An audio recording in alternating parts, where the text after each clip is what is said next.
The first body was found under the old bridge on Elm Street. No blood, no struggle, just a silent face, frozen in terror.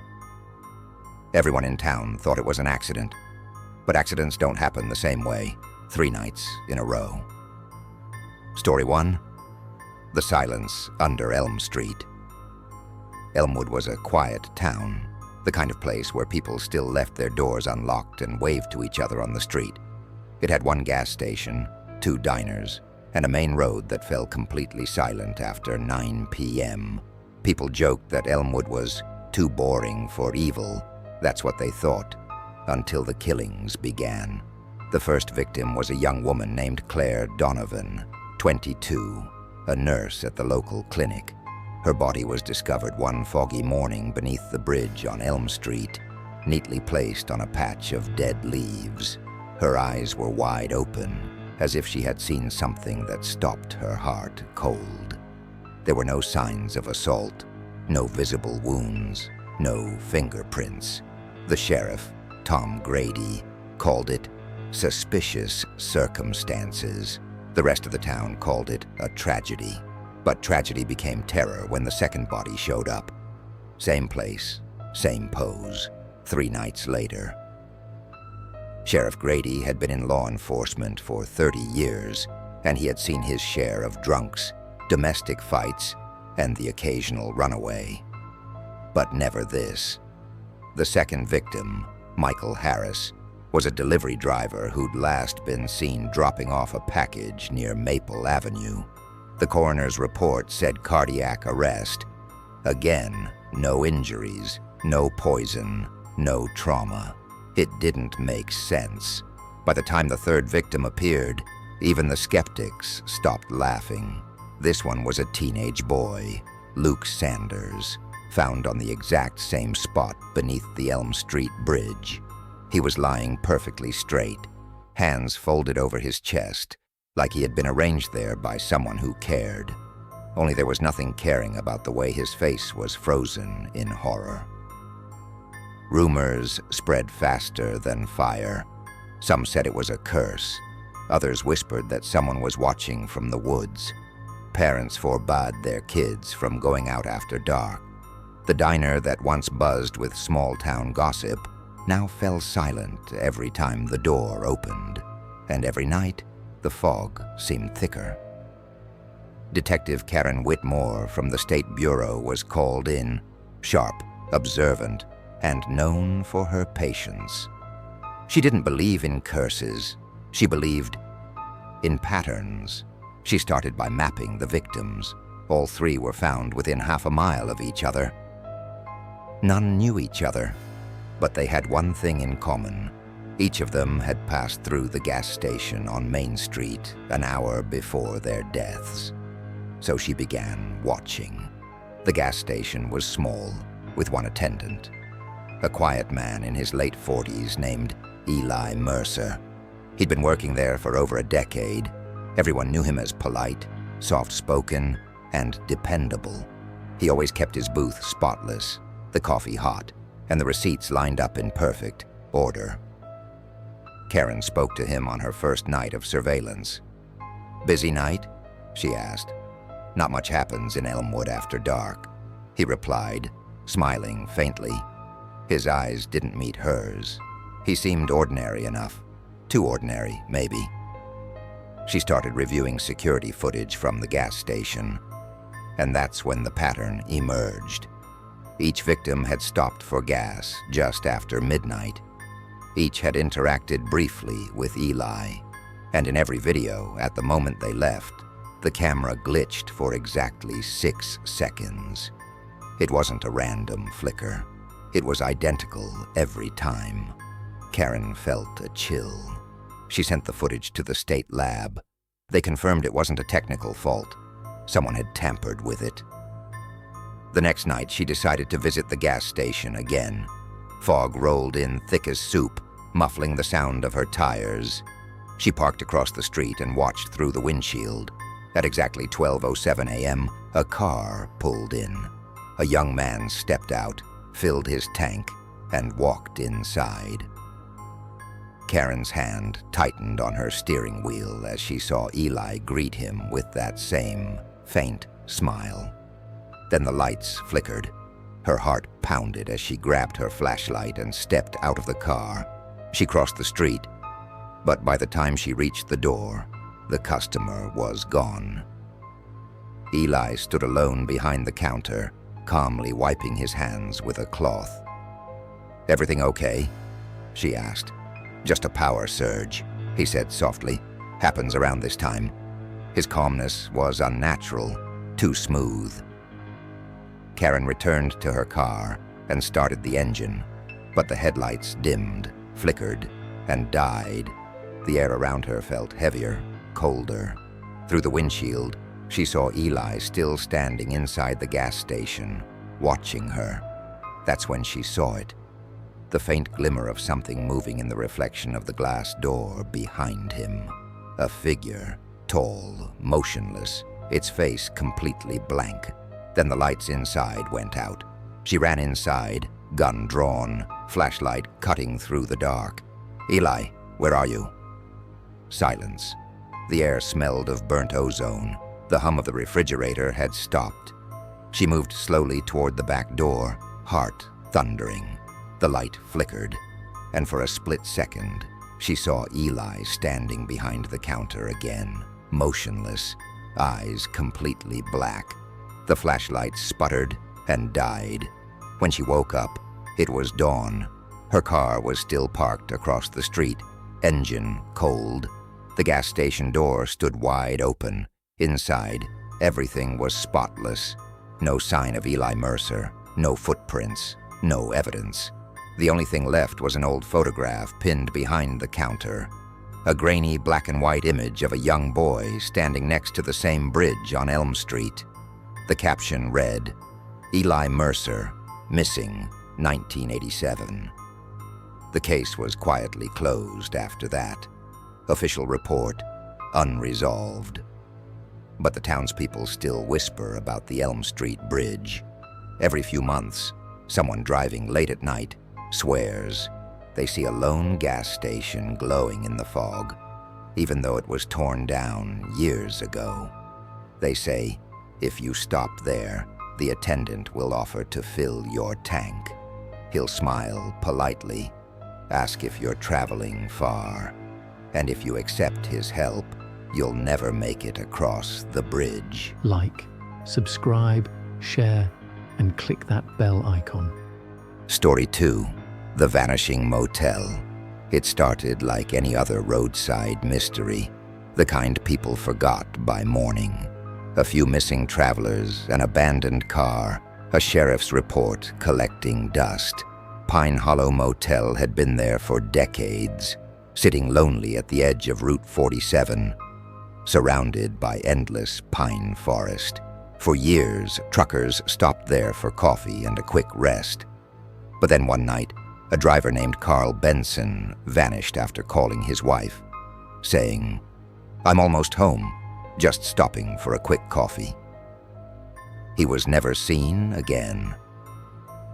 3 months later, a young couple disappeared on the same stretch of road.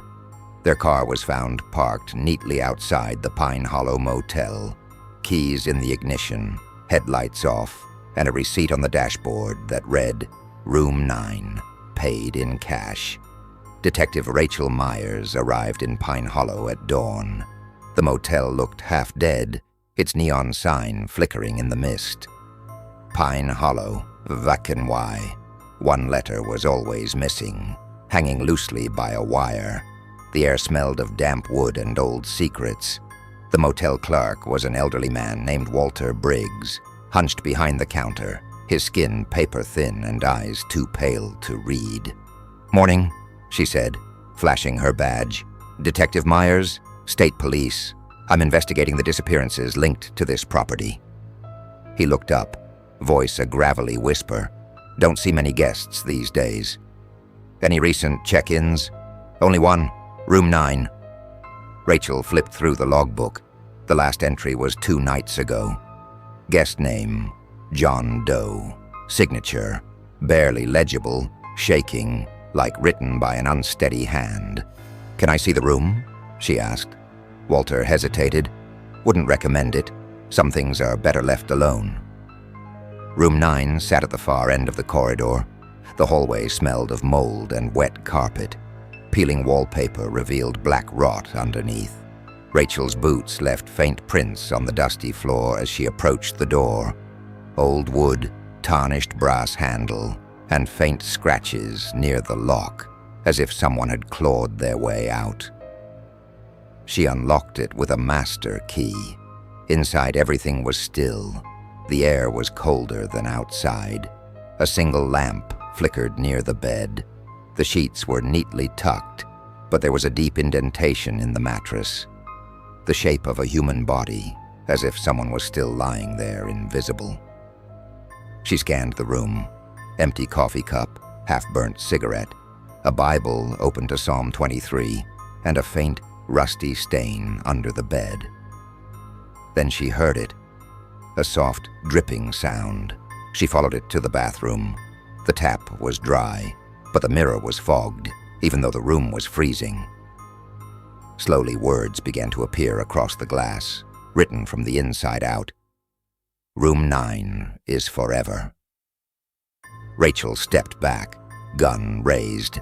The room went dark for half a second, then the lamp flickered back to life.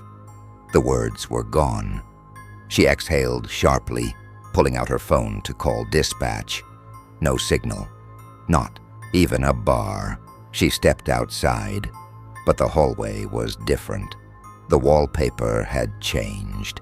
The vending machine that was near the lobby was gone, and all the other room doors were now closed and unnumbered. She turned around. The room 9 plaque was missing. She rushed back to the front desk, but the lobby was empty. The clerk's chair rocked gently, as if someone had just left.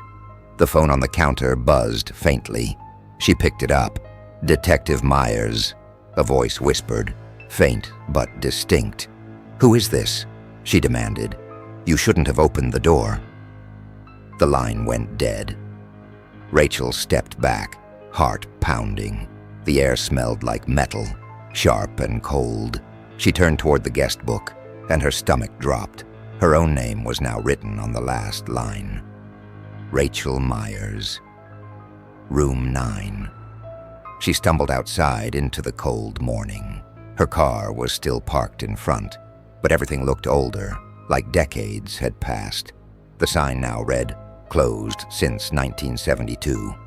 Confused, she climbed into her car and tried the ignition. The engine sputtered, but wouldn't start. Through the windshield, she saw Walter standing by the doorway, watching her. He smiled faintly. "Leaving already?" he asked. "What the hell is this place?" she shouted. He took a long breath, eyes hollow. "It's not the place, it's the man." That night, back at the police station, Rachel tried piecing the evidence together. But every photo of the motel came out blank. The audio recording from her body cam was just static, except for one whisper buried deep in the noise.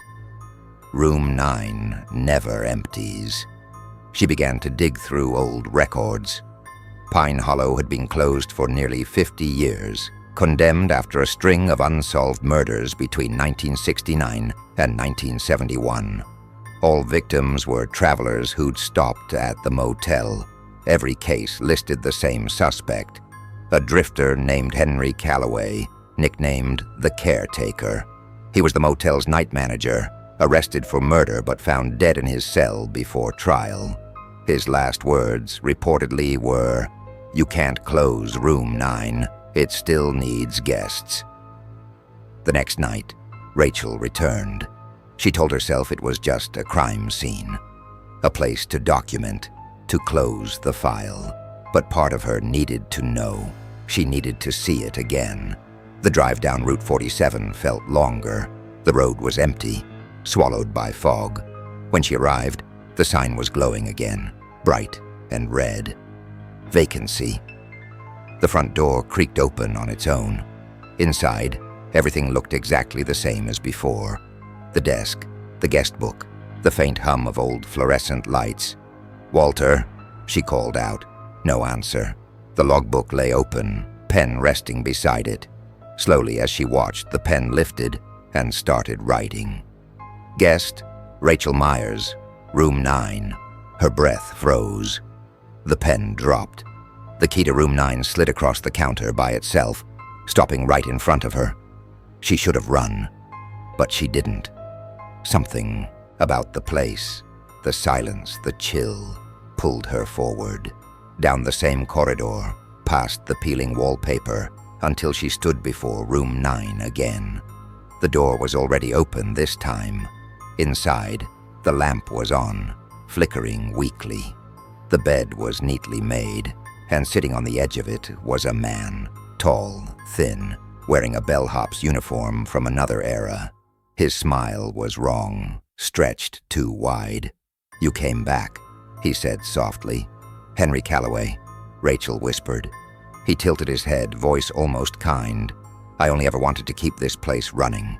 Travelers need rest, and rest is eternal."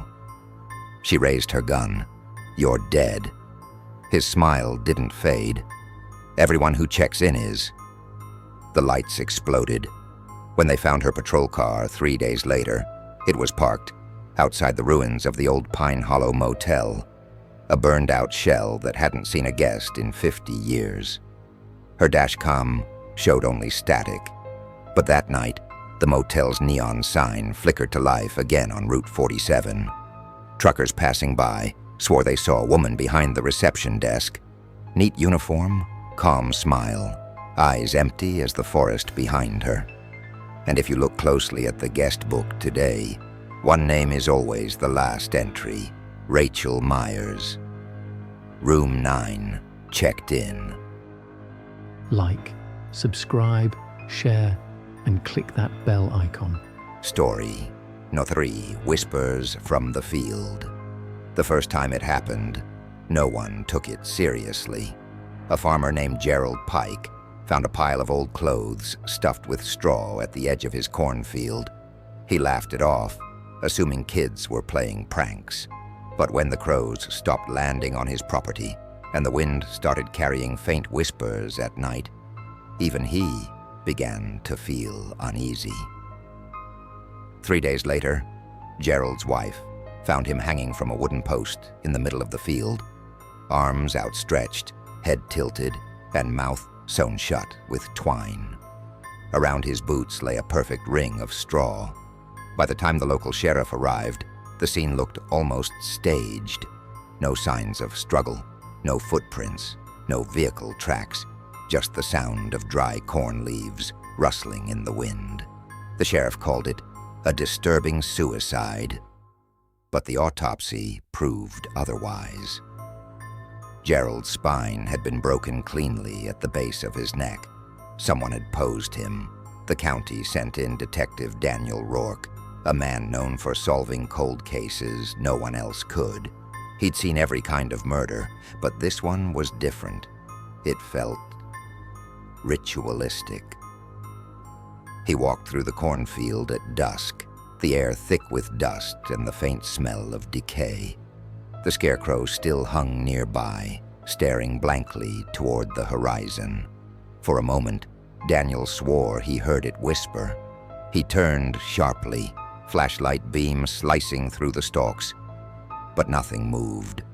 Just endless rows of golden corn, swaying gently as if breathing. Over the next week, 2 more bodies appeared. Both farmers, both found posed like scarecrows, mouths sewn, straw in their chests. Local media dubbed the killer the Scarecrow Man. Some said it was revenge from an old farmhand who died decades ago. Others whispered that something in the soil itself was cursed. Daniel didn't believe in curses.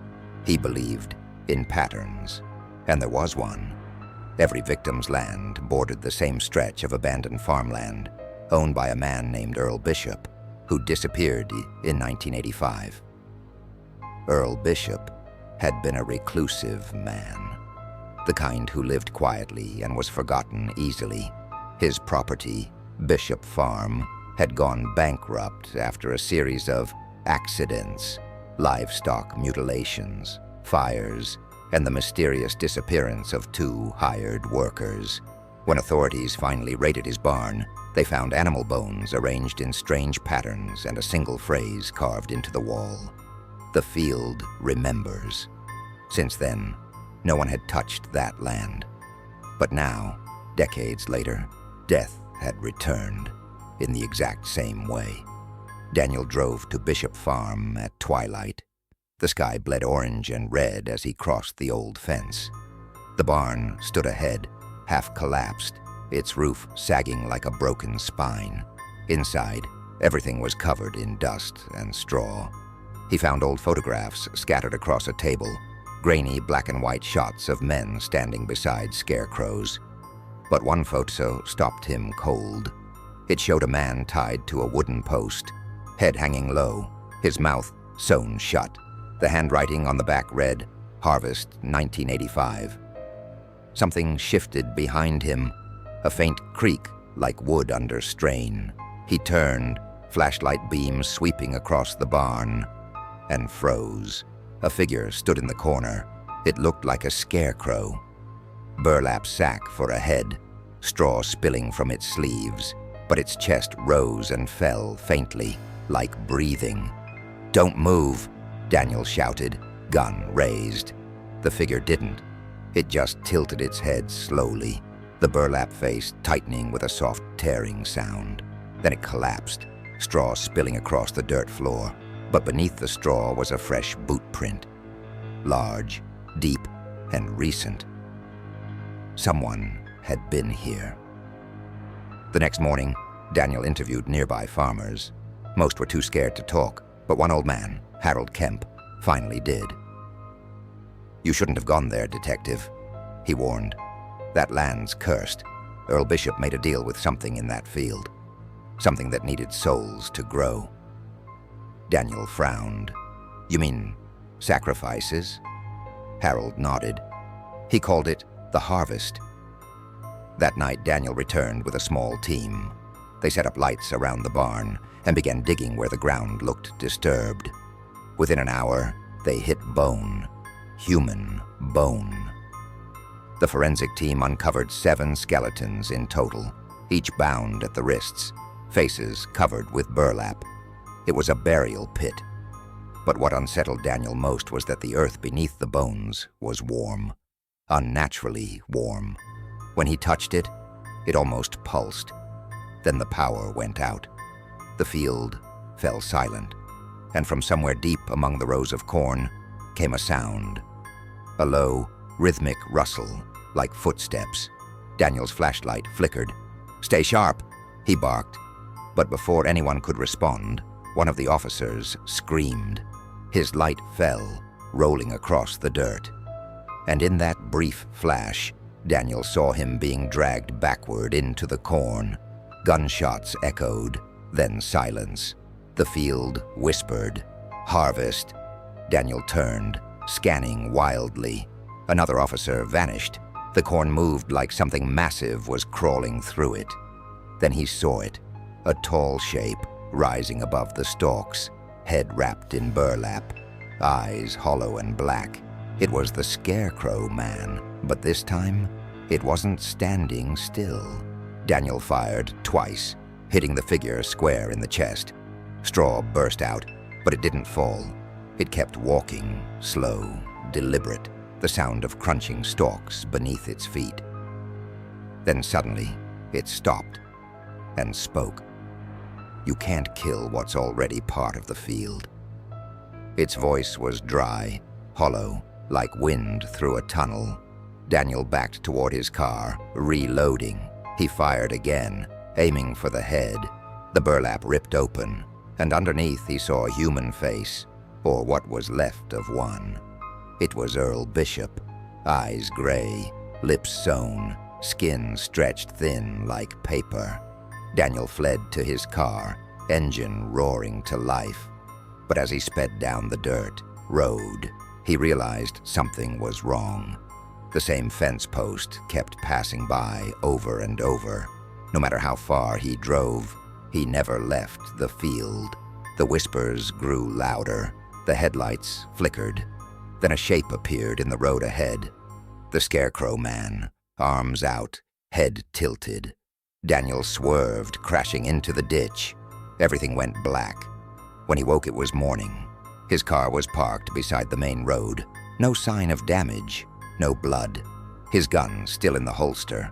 It felt like a dream until he noticed the straw scattered across the passenger seat. Back at headquarters, the crime scene team returned to Bishop Farm. But the barn was gone, completely gone, just an open patch of scorched earth. No bones, no scarecrows, no trace of Daniel's team. The only thing left was a single wooden post standing in the center of the field, and something hanging from it. Daniel's badge. He was declared missing.